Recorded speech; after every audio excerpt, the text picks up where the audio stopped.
Everyone welcome to my another vlog. So मुझे जानी बहुत दिन पर व्लॉग आणुची बिकज मत टाइम मिले मैंने शूट करने जब भी शूट करता है मत मैंने एडिट करने को टाइम मिले। सो 31 अच्छी मोर गोटे शो दामनजुड़ी तापाई आम बाहरी विथ माय फैमिली माने मो बैंड जोटा सुदर्शन बैंड। तो यहाँ आम जर्नी स्टार्ट है ये भुवनेश्वर माने दीदी मोर कटक पलि आसलु भुवनेश्वर देन यूठू आम बाहर अबिका कड़े दामनजुड़ी पर। तो ये खोर्धार जो बरुणेई होटेलटा अच्छी से रहीलु खाइलु एंड ये तो दीदी की मत जोर भोक होता तो ये आम बसचु अभी खाइबापी। तो भाविली गोटे क्लिप नहीं छोटे छोटे क्लिप नौ था ये माँ झील बस कौन भावुं दीदी की जोर ठंडा लगुच एक्चुअली। सो खाई सारा मुझे मुझे चलि ये चलुची टे मन इच्छा ये तो पागल भाई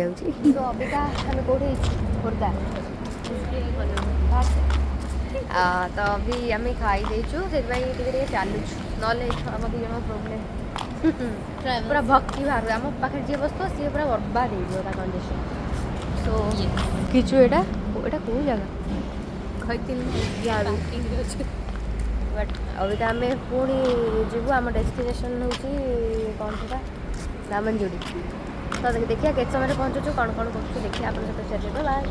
सो फाइनाली से माँ बरुणी होटेल खाई पी अभी तो आमर स्टार्ट होगा जर्नी दामनजुड़ी माने पहुँचबार माने लिटरली कितने समय जे लगे कितने समय गाड़ी बस। हमारा थोड़ा सा ब्रेक हुआ है और ये है मेरी दीदी बट कौन तो बाटर जाऊ था गोटे गोटे जगह अटकू था चाह टे पिया प्यारी बहन बोर लगे तो ये मैंने सब एमती पागल भाया पागल मिसीगले जहाँ हुए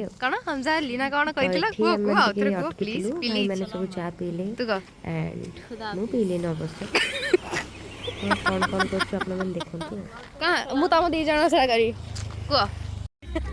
सो मुझे राक्षस हसुची कारण रोड साइड रे गोटे माने फैमिली से लुगा एमती टांगी डांस करते तो ये आमर जो मैंने मो बड़ भाई मैंने दीदी मैंने सब नाचिले जोटा देखिए मतलब जोर हस गला से हसली तो ये आम आसी पहुँचू यहाँ हूँ माता कोटपाणी मंदिर माने यहाँ बोधे आसती छुआ बेले मतलब क्लीयरली मन पड़नी माने यहाँ के आश्चर्यजनक जिनस कि गोटे माने केमती गरम पानीटा बाहर सब माँ सत आउ गोटे जिन कौन ना मुझे बाहर ठिया कि वीडियो नेला भितर मो दीदी भितर पलि मो दीदी की खोजिली देखा दीदी आसी मंदिर भितर मत छाड़ी देख से पलि आसला एत दुख। तो ये आम आउ थे अटकी चापाई कुंडाकुंडी शीत को भगौलु एक्चुअली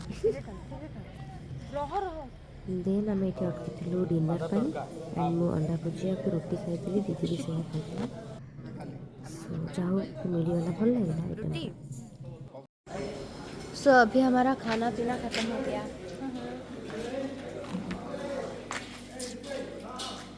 हमें खाई लो अंडा भुजिया एंड रोटी केम लगे ते तो गाइस आम अभी रायगढ़ में पहुँची जाइछु एंड ये मो दीदी बाजी कर छाड़ कर दी।